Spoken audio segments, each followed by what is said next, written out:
नमस्कार, बुलेटिन में आपका बहुत बहुत स्वागत है और मैं हूं आपके साथ दीपिका ओझा। चलिए शुरुआत करते हैं खबरों की। देहरादून में गणतंत्र दिवस के खास मौके पर उत्कृष्ट कार्य करने वाले आम लोगों से लेकर खास लोगों को सम्मानित किया गया।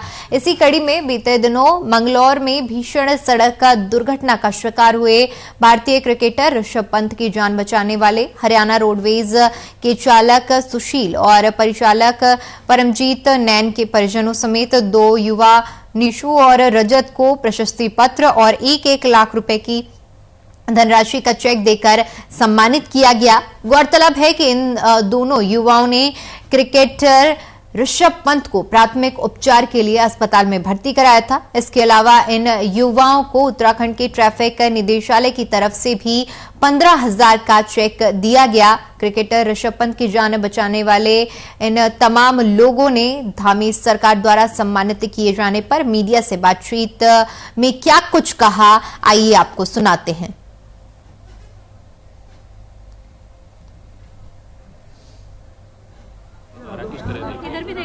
बढ़िया तरीका किया गया है। आज उनको राष्ट्रपति सम्मान भी मिलने जा रहा है। बहुत बहुत धन्यवाद है। आनंद जी, बहुत बहुत धन्यवाद है जी, मुख्यमंत्री का और गवर्नर साहब का और आप वर्ग के पब्लिक का जी, देवताओं का जी। क्या मिला जी आज आपको? हमने 1 लाख का अवार्ड मिला और 1 लाख का चेक मिला जी। बहुत बढ़िया, हम तो जी इनके आभारी हैं। सुशील की वाइफ हूँ मैं, सुशील कुमार की वाइफ, कि भाई उन्होंने हमें इस समारोह में आमंत्रित किया है।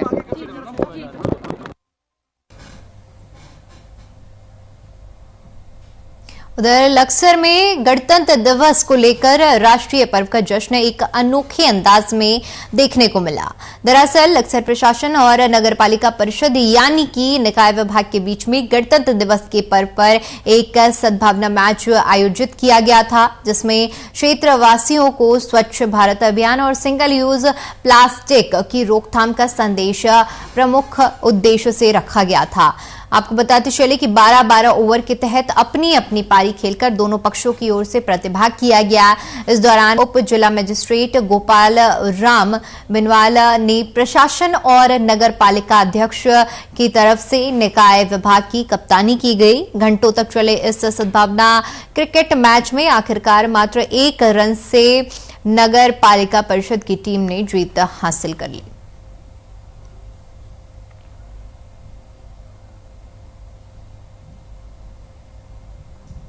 तो नगर पालिका परिषद और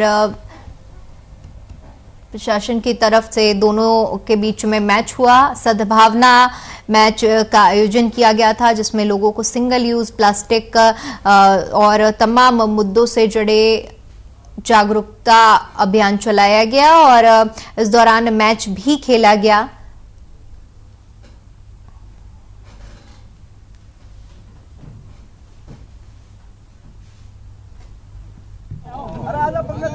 क्योंकि हमारे जितने भी विभाग है, जैसे यूपीसीएल है, यूपीसीएल के अलावा पुलिस की टीम है, उनकी लगातार टीमें क्रिकेट खेलती रहती है। हमारे जो विभाग है उसमें कोई ऐसा क्रिकेट वगैरह कोई टीम है नहीं, तो ये जैसे भी एक मैच कराया गया, ये बहुत ही धन्यवाद दूंगा मैं कि इसको आगे भी कराते रहें, ताकि जो हमारे पटवारी हैं, जो कोई भी अन्य हमारे अधिकारी हैं, तो वो खेल रहे हैं। जो सद्भावना क्रिकेट मैच था बहुत बढ़िया रहा।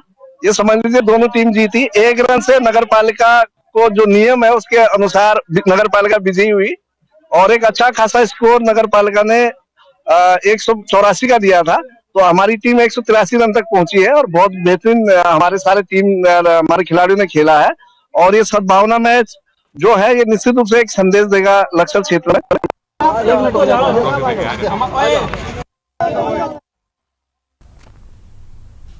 उधर पौड़ी गढ़वाल में दर्दनाक घटना सामने आई है। पौड़ी कोटद्वार राष्ट्रीय राजमार्ग पर जखेटी पिपली पानी के पास एक वाहन दुर्घटनाग्रस्त हो गया। जानकारी के मुताबिक रात के अंधेरे में कार अनियंत्रित होकर गहरी खाई में जा गिरी। इस हादसे में 2 लोगों की दर्दनाक मौत हो गई। जानकारी मिलते ही स्थानीय पुलिस मौके पर पहुंची। रेस्क्यू करने के लिए एसडीआरएफ और फायर सर्विसेज की टीम लगाई गई। पुलिस ने सभी घायलों को जिला चिकित्सालय पौड़ी भेज दिया है।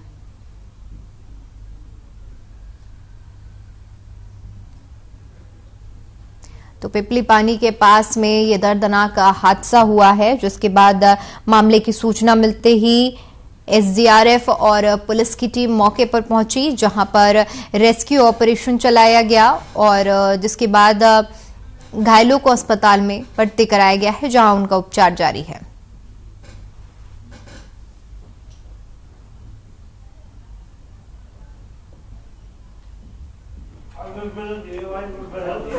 से एक जो है स्विफ्ट डिजायर गाड़ी आ रही थी और जगेठी और पीपल पानी के बीच में इनका वाहन अनियंत्रित हो गया। इसे काफी नीचे खाई में वाहन गिर गया। इसमें 2 लोग जो है पुलिस टीम द्वारा रेस्क्यू किया गया। पुलिस, फायर सर्विस और एसडीआरएफ, ये हमारी टीम गई आपदा प्रबंधन और रेस्क्यू करके इनको ऊपर लाया गया। 2 लोग चोटिल थे, इनको जो है इलाज चल रहा हॉस्पिटल में। 2 लोग जो है मृत घोषित कर दिए।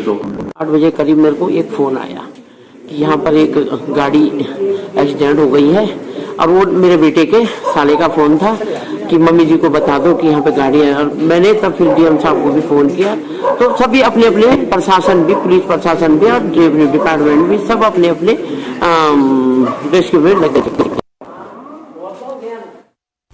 वहीं अगली खबर टिहरी गढ़वाल से है, जहां जोशीमठ की तरह टिहरी जिले में लेंगी भिलंग गांव में लोग घरों पर दरार आने से परेशान हैं। आपको बता दें कि स्थानीय लोगों का कहना है कि 2013 की आपदा के बाद गांव के ऊपरी और निचले हिस्से में भूधसाव हो रहा है। गांव के 70 परिवार खतरे की जद में जीने को मजबूर हैं। यही नहीं, ग्रामीणों ने बताया कि गांव में लगातार हो रहे भूधसाव से कई परिवार गांव से पलायन कर चुके हैं और कुछ परिवार पलायन करने को मजबूर हैं।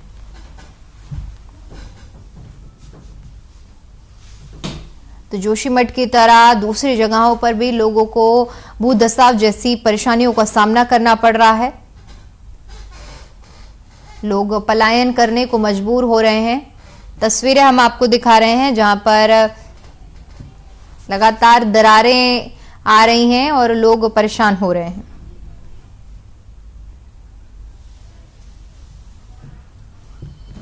तो साहब, यहाँ की बहुत बुरी स्थिति है।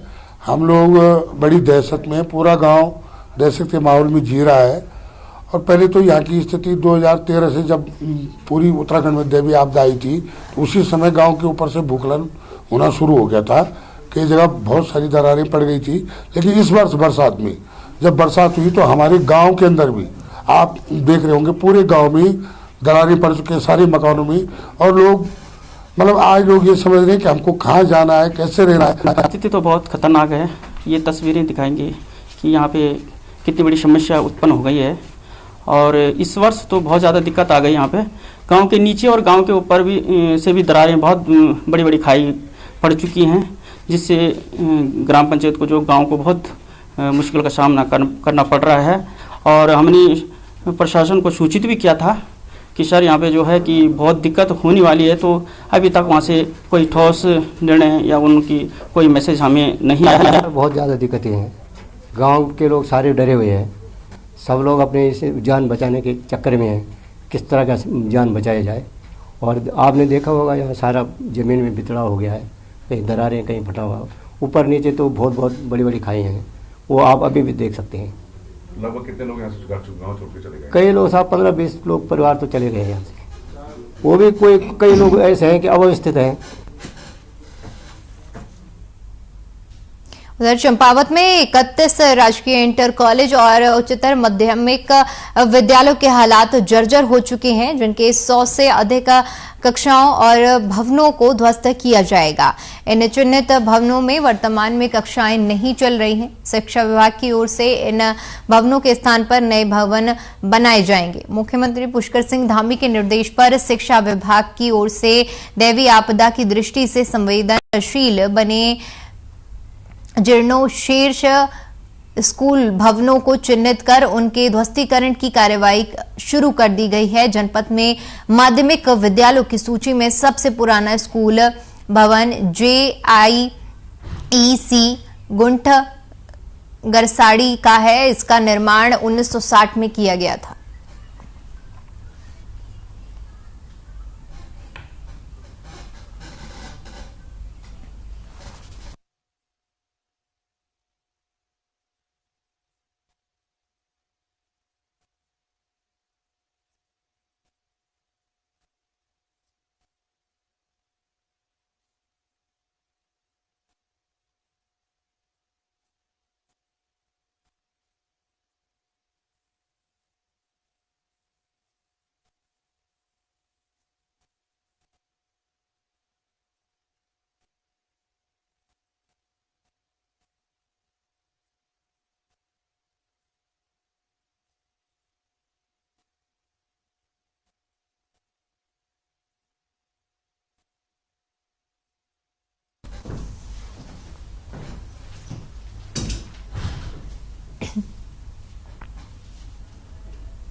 तो चंपावत के 31 राजकीय इंटर कॉलेजों में उच्चतर माध्यमिक विद्यालयों की हालत काफी ज्यादा जर्जर है।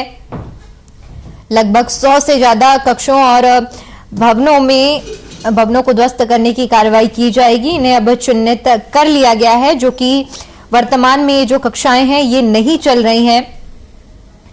इन सभी में सबसे ज्यादा जो पुराना स्कूल है जिसका नाम है JIEC है, उसका निर्माण 1960 में किया गया था।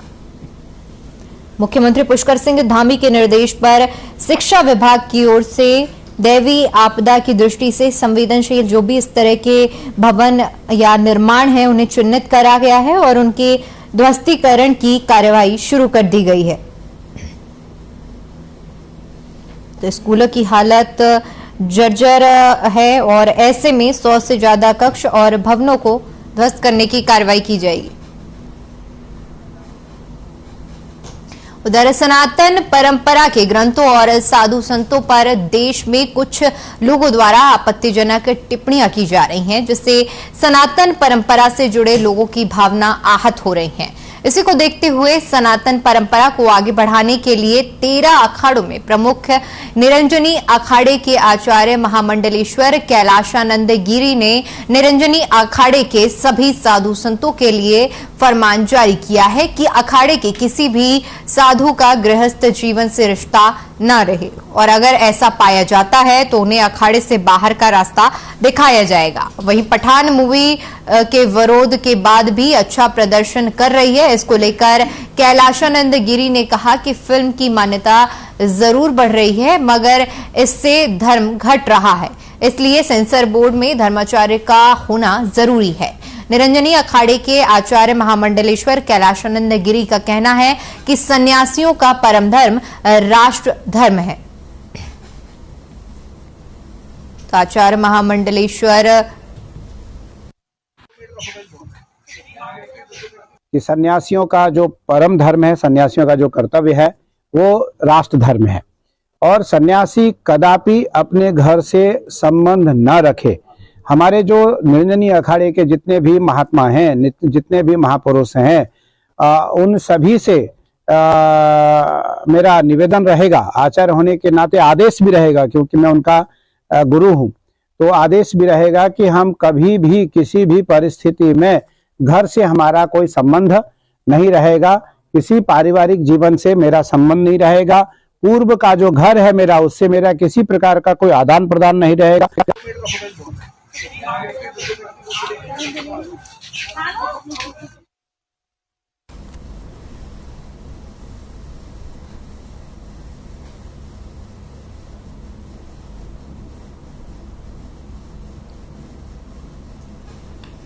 चलिए खबरों में आगे बढ़ते हैं और बात करते हैं अल्मोड़ा की, जहां कैबिनेट मंत्री डॉक्टर धन सिंह रावत ने अल्मोड़ा मेडिकल कॉलेज के द्वितीय बैच के कोट सेरेमनी कार्यक्रम में भागीदारी की। इस दौरान उन्होंने नए विद्यार्थियों को शपथ दिलाई और बताया कि मेडिकल कॉलेज को अध्ययन कर रहे डॉक्टरों को बेहतर सुविधाएं मिल सकें, इसके लिए सरकार ने 250 करोड़ रुपए के बजट की स्वीकृति दी है। साथ ही जो कमियां हैं उन्हें दुरुस्त करने का प्रयास किया जा रहा है। उन्होंने बताया कि फरवरी तक मेडिकल कॉलेज की फैकल्टी के रिक्त पदों जैसे प्रोफेसर और तकनीकी स्टाफ को पूरा किया जाएगा।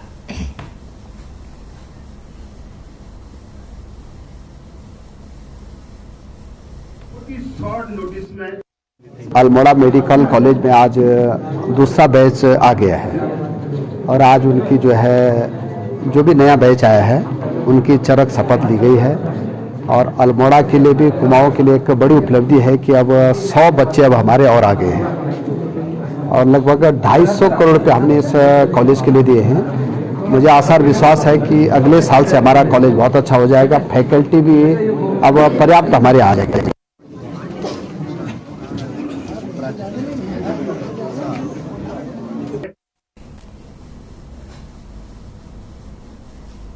गढ़वाल मंडल में आज रोडवेज बसों का संचालन ठप रहेगा, जिसके चलते यात्रियों को दिक्कतों का सामना करना पड़ेगा। देहरादून, ऋषिकेश, हरिद्वार, रुड़की समेत पूरे गढ़वाल में बसें नहीं चलेंगी। इसके साथ ही दिल्ली मार्ग समेत जयपुर, चंडीगढ़, फरीदाबाद, गुरुग्राम आगरा, लखनऊ, मुरादाबाद, बरेली, धर्मशाला, पानीपत, लुधियाना समेत अन्य स्थानों पर संचालन नहीं होगा। दरअसल रोडवेज के तमाम कर्मी नियमितीकरण की मांग को लेकर आंदोलन कर रहे हैं, जिसके चलते बस सेवा ठप रहेगी।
चलिए आपको सीधा देहरादून लिए चलते हैं, जहां पर आज जब पीएम मोदी ने परीक्षा पर चर्चा कार्यक्रम किया था, तो उस दौरान सीएम धामी ने छात्रों के साथ इस पूरे कार्यक्रम को देखा।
प्रधानमंत्री मोदी स्टेडियम में पहुंच गए हैं। वहां पर जो छात्र छात्रा है वहां पर उन्होंने प्रदर्शनी लगाई हुई है। विभिन्न छात्र छात्राओं ने उस प्रदर्शनी का अवलोकन इस वक्त वहां पर प्रधानमंत्री कर रहे हैं। उससे बातचीत हुई, प्रधानमंत्री इस वक्त कर रहे हैं। तो काफी पहले से इस पूरे कार्यक्रम की तैयारी की गई है। अभी उससे पहले हमने बुलेटिन में ये दिखाया था कि शिक्षा मंत्री धर्मेंद्र प्रधान ने हमारे समाज to address the students, interact with them, take their questions in the 6th edition of Pariksha Pe Charcha.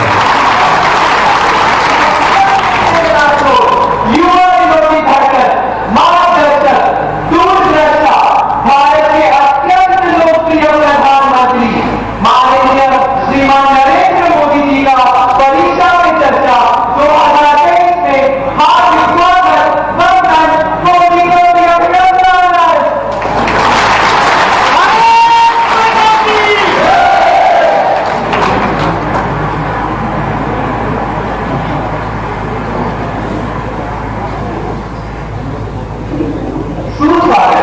माननीय प्रधानमंत्री जी आपकी गरिमा में उपस्थिति के लिए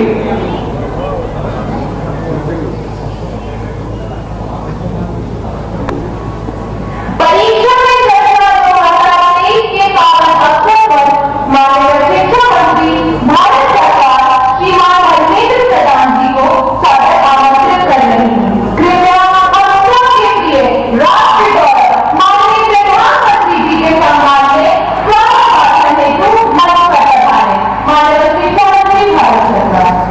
नमस्कार।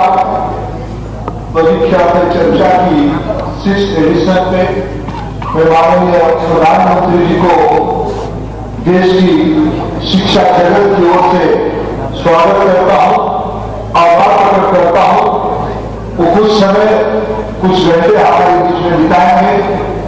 देश के सभी प्रांतों से, सभी यूनियन टेरिटरी से आए हुए बच्चे आज दूरसंचार के माध्यम से टेक्नोलॉजी प्लेटफॉर्म पे दुनिया की सभी कोने से इस कार्यक्रम को देखने वाले विद्यार्थी, अभिभावक, शिक्षक, शिक्षा प्रेमी, मैं सभी को स्वागत करता हूं और इस कार्यक्रम में उपस्थित सभी पार्टिसिपेंट, सभी शिक्षक, सभी अधिकारियों को भी स्वागत करता हूं। मित्रों, परीक्षा पे चर्चा एक जन आंदोलन का रूप ले चुका है।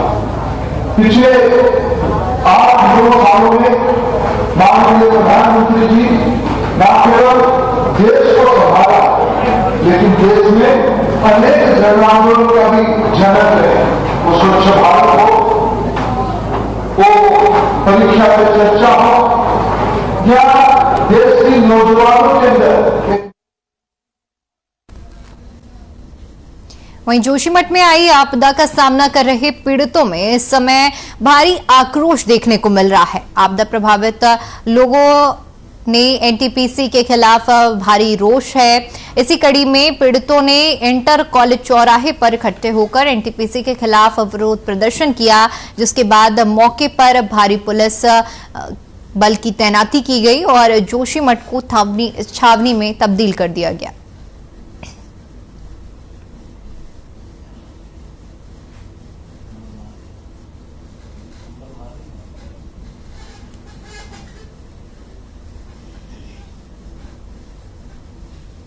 वहीं खबर चमोली से है, जहां हाइड्रो पावर नाम से चल रही सूक्ष्म जल विद्युत परियोजना अपने मनमानी रवैये से सरकार को लाखों रुपए का चूना लगाने पर तुली है।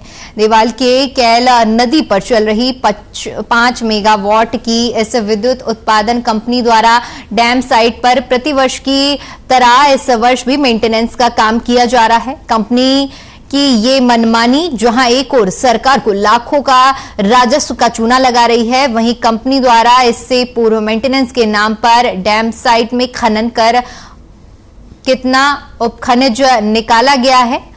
जहां एक और Chamoli hydro power dam site पर सफाई के नाम पर खनन कार्य कर सरकार को लाखों के राजस्व का चूना लगाया जा रहा है। वहीं स्थानीय प्रशासन इस पूरे मामले से बेखबर नजर आ रहे हैं।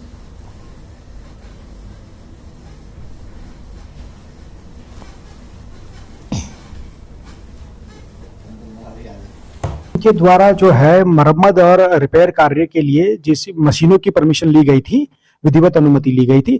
बाकी जो दूसरा विषय जो आ रहा है कि जो ये सामान जो आपके द्वारा मेरे संज्ञान में आया कि जो ये सामान जो है वहीं पर मरम्मत कार्य में इस्तेमाल कर रहे हैं, तो इसको मैं एक बार खान अधिकारी द्वारा चेक करवा लिया जाएगा, संयुक्त निरीक्षण करवा के कि अगर उसकी रॉयल्टी नहीं भरी गई है तो विधिवत कार्रवाई करी जाएगी और रॉयल्टी। चलिए फिलहाल के लिए इतना ही। देश और दुनिया की तमाम बड़ी खबरों के लिए बने रहिए हमारे साथ। नमस्कार।